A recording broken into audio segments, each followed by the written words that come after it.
Ryan Garcia target si Pacquiao, Dasmariñas pinatumba si Pierce pero talo pa rin at Shane Mosley vs Pacquiao rematch malabo na. So una sa mga balitang boxing na si Pinoy prospect at undefeated boxer Welgen Mindoro ay makikipagtuos sa dating WBA featherweight Colombian champion Dormides Potes sa isang 8th rounder bout. Sa Pro Box Center Plant City, Florida, ngayong darating na August 15 taong kasalukuyan. Si Mindoro ay galing sa TKO win versus Omar Ulises Gutierrez Munguia habang si Potes ay nanggagaling sa tatlong magkakasunod na talo. Meanwhile prangka si King Ryan Garcia na pinangarap niyang makalaban si 8th Division Champ Manny Pacquiao at kung gugustuhin ng ating pambato ay kanya itong kakasahan. Subalit malabo itong mangyayari sa ngayon dahil target ni Manny ang mga may hawak ng titulo na magbenepisyo siya kapag natalo ang mga ito tulad ni Rolly Romero na isang champion.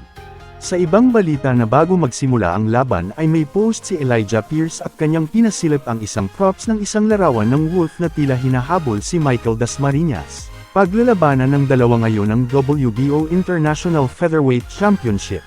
Huling talo ni Pierce ay noon pang September 19, 2019 at pagkatapos ay pinanalo nito ang 11 fights at 8 nito ay via KOs while ang 3 ay decision. Samantalang si Michael ay galing sa talo versus Kyosuke Okamoto via 5th round TKO loss last March 29, 2025.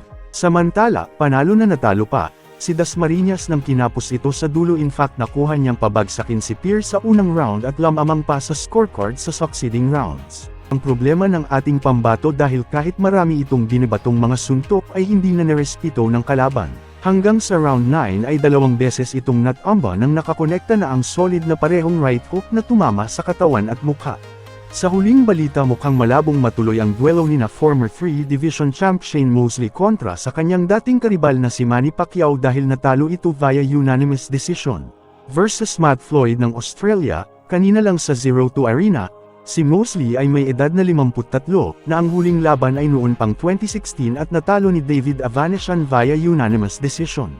Kung si Manny ay galing sa 4 na taong pamamahinga ay itong si Mosley ay galing naman sa 9 na taong bakasyon. Huling nag-cross ang landas nina Pacquiao at Mosley noon May of 2011 na kung saan ay nadepinsahan niya ang WBO welterweight belt.